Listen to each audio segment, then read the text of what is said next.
& Conquer 4 probably isn't what you expected. Instead of providing the most refined version of the franchise's harvest, build, and rush formula, EA Los Angeles tossed the old gameplay formula out the window. That means no bases, no harvesters, and aside from a few familiar units and names, little that resembles traditional C&C. This is supposed to be the finale of the Tiberium saga. GDI and Nod forces are still going at it, and the shiny-headed, egomaniacal Nod leader Kane is trying to serve his higher purpose. The overall campaign here is fairly short.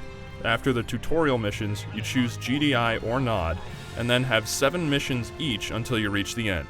It's an interesting setup because you'll get to see the same events from 2 sides, like shooting down a giant GDI ship in the Nod campaign, then going through a mission where you repair the ship in the GDI campaign. However, the short length of everything gives the story a rushed quality, and the weak conclusion makes the experience even more of a letdown. I have a proposition.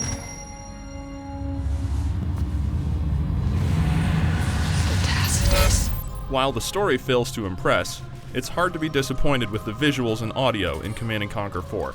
The game performs well and has some great unit animations and pretty special effects, making the fast-paced combat even more exciting.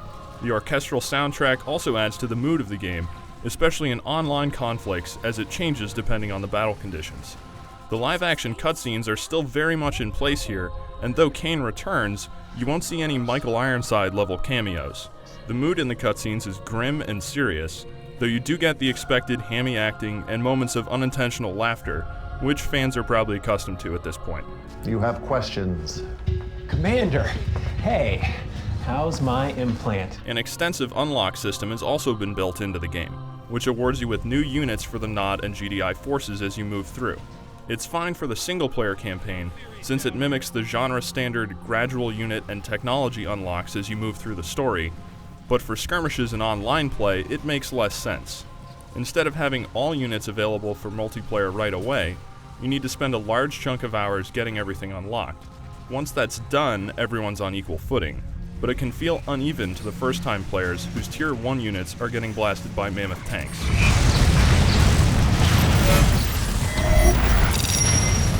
Enemy crawler detected. We've lost a unit. We've captured the building. All the changes to the gameplay make for a game that doesn't really feel like Command & Conquer. Base building has been replaced with crawlers, which are mobile, all-in-one units that can move around the battlefield and are the only production and upgrade structure. Population caps are low, and getting units onto the field is quick, meaning it's not too long until you've got a full army ready for a fight.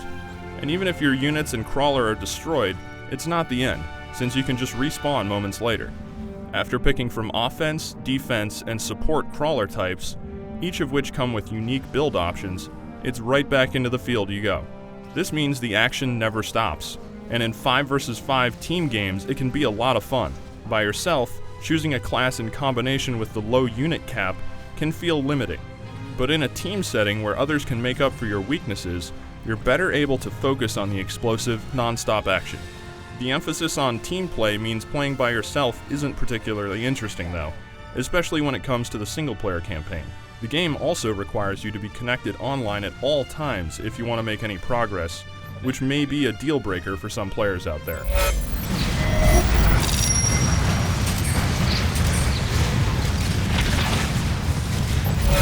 So is change a good thing for Command & Conquer 4? It seems like odd timing to use the supposed finale of a storyline as the test bed for a new style of gameplay, but credit is deserved for EA LA trying to do something different. It's a high-intensity, super-fast playstyle that works best in teams online, but it's also a game that stumbles when it comes to the unlock system and the disappointing campaign.